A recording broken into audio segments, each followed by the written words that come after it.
Good afternoon, special guests, parents, St. Paul staff, friends, and fellow graduates. I want to thank you all for coming today and witnessing your grad interest take part in the monumental and highly exhausting feat of waiting for an hour to walk 10 meters across the stage, grab a rolled up piece of blank paper, shake a hand, smile for the camera, and walk another 10 meters across the stage just to sit back down for another hour. And if your last name is at the end of the alphabet, may God grace you with feeling in your butt long enough to get up. It truly is amazing. That 20 meters of walking may have been the most physical exertion that STP grad has achieved since leaving their last exam. So like I said, monumental. But in all seriousness, today we witnessed history. It's funny when people say that, because we always imagine something life-changing or revolutionary happening to be worthy of saying you made history. But that's exactly what this is and what today is all about. Your life is a story, a history in itself. As the author Chuck Palahniuk quoted, "You are the combined effort of everyone you've ever known." You personify chapters upon volumes of life experiences, lessons learned, and people encountered. This chapter, your book, may not be inducted into the New York Times bestseller list. The events may not be as out of this world as the hero discovers he's a wizard, or the teenage girl replaces her sister to take part in the battle to the death. But it's something even better. Those heroes are bound and written in ink, trapped to follow a path already set for them. There's no room for change, and that's what makes our books, our lives, and our adventures so special. In our books, we have the freedom to do whatever we choose. We're both the author and the hero. We write our own story and make our own history. Today, we came in as STP students, and within a few moments, we leave as graduates. We chose to write this chapter and set it in ink, for the hero in us knows we need to experience this fateful goodbye. As heroes, we need to experience the end of an era to begin another. On this summer day, surrounded by loved ones, we take this opportunity to celebrate and appreciate the chapters we have experienced and made us into the hero we are today. I'll give you the brief SparkNote Wikipedia summary of the story. In the year 2006, STP welcomed a shy, confused, and even scared bunch of 12, 13-year-old kids fresh out of Chapter 6. You, us, STP's future class of 2012. You step into the large, crowded, and weird-smelling building filled with a mixture of emotions. You're overwhelmed until you see some of your friends from elementary school and suddenly things are okay. You'll make it. The peer helpers hustle you over to the small gym and you get sorted into your homerooms. There are kids in groups rejoicing that their best friend from last year is in the same homeroom as them. And then there are some kids dreading to go up to their class because they have no idea who any of these kids are. And what is this day 1, day 2 schedule thing? What do you mean I can't bring my backpack to class? That awkward moment when I can't reach the top shelf in my locker. Where should I sit in this giant cafeteria? And what is that smell in the art hallway? It was a smell that would take you years to figure out. One day, while you're going to the bathroom, you peek into the senior hallway and just look at all that facial hair. They're all so big. They look like they're 40. Why are they still in high school? Yep, grade 7, when the sight of facial hair automatically makes everyone 40. That's okay. For the next 4 years of your life, the grade 12s will never stop saying you're 12, even when you're grade 11. But grade 7, times are tough, so many new things to experience. But hey, you have 5 more years to get used to it, and so you do. Chapter 8 was a little different, but not too much. We've got 1 year under our belt. You assume your rightful place at the top on the first day back by butting all of the grade 7s in the cafeteria line. Here's a fun fact. Yelling grade 8 privileges and then doing whatever you want did make you cool. In fact, to everyone else, you kind of looked like a tree. Other than the change from day 1, day 2 schedule to the 6 blocks in the most random order every day, there weren't many academic changes. When we had school figured out, whether we knew it or not, we focused on making those big changes between each other. We had our friends from last year, but this year we made a few more. We joined teams and clubs and branched out to try new things and meet new people. By the time May and June came around, we had met and known enough kids in our class to pick out that certain someone and make the big move, asking them out to semi-formal. This was it. Suddenly, the idea of holding someone's hand wasn't gross. The hugs lasted longer when you hugged that person. You asked for their email address so you could talk on MSN over the summer, because Facebook wasn't big yet. He had a reason to buy Axe body spray and hair gel, and she had a reason to buy makeup and read How to Win His Heart articles in magazines.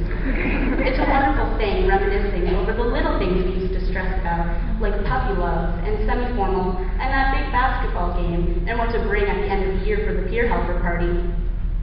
Until teachers started mentioning grade 9. All the work, the exams, the real stress, bigger and badder grades waiting to stomp on you? No, not happening. Never. No. No. And then it happens.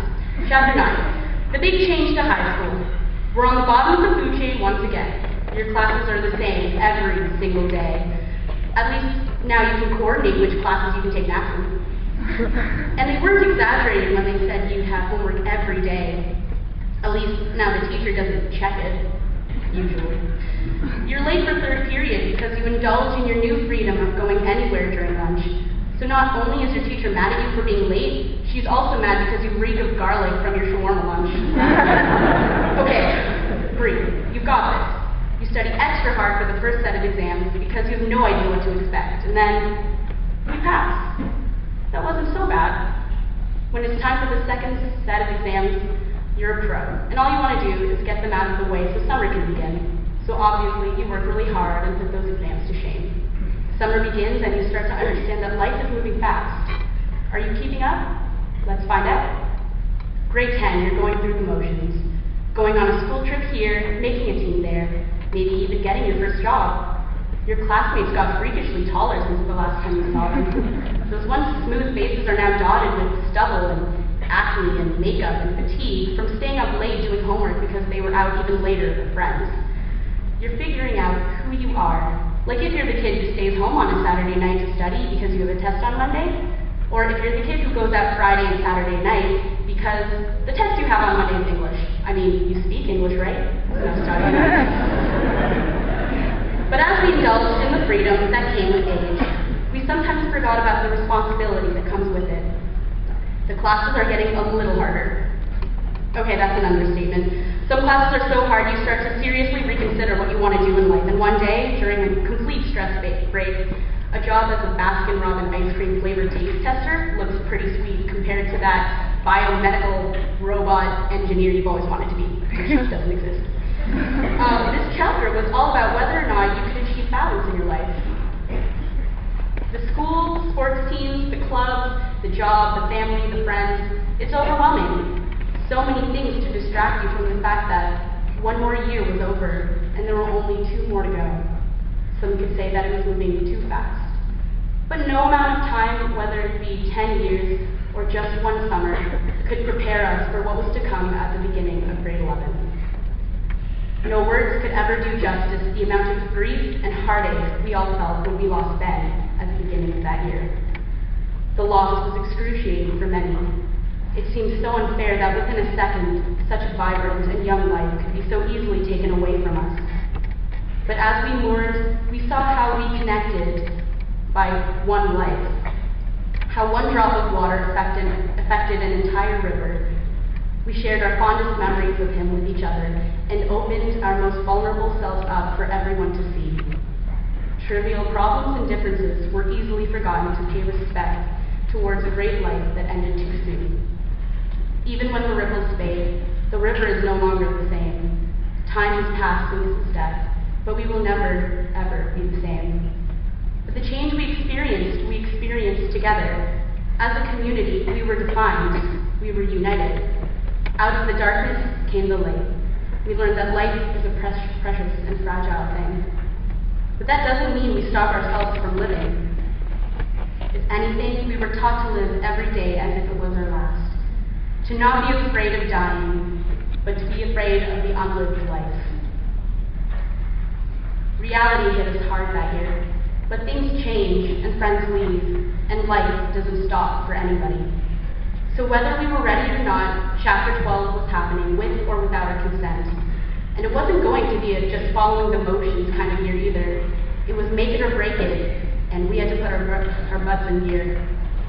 With deciding on what to do next year and possibly the rest of our lives, school applications, school acceptances, rejections, getting the grades, scholarship applications, choosing which school to go to, class registration deadlines, OSAP, deciding to live in residence or not, homework, being on sports teams, being part of clubs, prom, graduation trips, working that part-time job, and the crazy memories with friends and family. It's amazing we made it to today. I can't decide whether this year was one giant ball of stress or a giant party. Maybe it was both. But one thing is for sure, we did not see the end in sight with all the obstacles in the way. But every now and then, we caught ourselves thinking about everything being our final experience as a St. Paul student. Your last beach volleyball day, your last homeroom Secret Santa, your last sports game, last show, last semi-formal spear week, cake auction, cookie from the cafeteria. The list goes on and on. I mean, one day it's the first day of school, and then the next it's all over. You're either counting down the moments and savoring every last bit, or you're getting ready for the 100-meter dash out the doors. This year was spent either wishing it was tomorrow and the stress was over, or wanting yesterday to relive the good times. It's hard to tell if we were ever living in the present at all. It's the oldest story in the book, and everybody's got one similar to it. One day you're 17 and planning for someday, and then quietly, without you ever really noticing, someday is today, and that someday is yesterday, and this is your life. That's why when you truly feel present, when you feel it to your very core, you have to cherish it. You will never feel exactly how you are at this very moment ever again, or ever be as young and beautiful as you are right now. Everything is beautiful because it doesn't last, because things change and life really doesn't stop for anybody. And now, with our last chapter here at St. Paul, only moments away from coming to an end, it is up to us to decide whether the next chapter of our lives is set in ink, outlined in pencil, or even just a blank piece of paper. It doesn't matter what it is, as long as the chapter is written by you. Don't let others define who you are, and don't be afraid to dream big. Fear of failure or fear of anything only exists once you act upon them. You create most of your limitations. So believe in mind over matter, and the obstacles you create for yourself will slowly drift away. When you mess up, you didn't fail. You simply found a way it didn't work. Above all, strive to be a good person. Don't strive for perfection, but value and excellence. Generally, being a good person will bring you far in life. Give back and be selfless. Don't fall for the immediate appeal of being shallow and look for quality. Like the author John Green said, that always seems so ridiculous to me, that people want to be around someone because they're pretty. It's like picking your breakfast cereals based on color instead of taste. And contrary to popular belief, the nice and the nerdy guys don't always finish last when it comes to the ladies and to life itself. In high school they might, but persistence always wins, whether the prize be finally winning the heart of your long-lasting crush 5 years from now, or becoming a millionaire. Here's a fun fact: become a millionaire and they usually come to you. Take risks and follow your intuition. In the words of the brilliant and wise Will Smith, if you want something, go get it. Period. Don't let anybody else get in your way. Understand that the dumbest man thinks he knows everything, and the wisest man knows he knows nothing. Never stop learning. When people ask you what you want to be in 5, 10, 50 years from now, I hope you all have one thing in common, that whatever you are doing makes you happy. If you know working at 100% for the next 8 years to become a doctor will make you happy, then go for it. Cure cancer. If you really want to be an ice cream taste tester, then no one should stop you either. Find a job you love. That way, you don't have to work a day in your life. Have friendships that last, and lovers that are iridescent beyond compare. And when you feel like your heart is broken into pieces too small to put back together, remember that heartache is a reminder that you are alive. And happiness will stem from that heartache. It just takes time. In the meantime, let your friends see the first tear, catch the second, and stop the third, and bring you copious amounts of junk food and war movies. Travel and put yourself in someone else's shoes, because you can't think yourself into new ways of living, but you can live yourself into new ways of thinking. Don't waste your life always visiting the past or planning the future. Live for the present, because to live is the rarest thing in the world. Most people exist, that is all. And most importantly, never forget what it means to be a golden bear, to be individual and many, but united as one in our community. Embrace change, because it's going to happen with or without the signed note from your parents. Know that you are not the same person you were when you first stepped into St. Paul High School, and believe in the person you have become. We have spent our days here being molded and prepared for greatness. We may strive to achieve it or let it fly by, but whatever happens next is up to us. But remember, leaving here doesn't mean we're finally just entering the real world. We've been part of the real world all along. This is your life, and each day can be a new chapter you want it to be. Equipped with 86,400 seconds, 86,400 lines to fill with ink, to write your story and be your own hero. Congratulations to St. Paul Class of 2012. Take your book and go make history.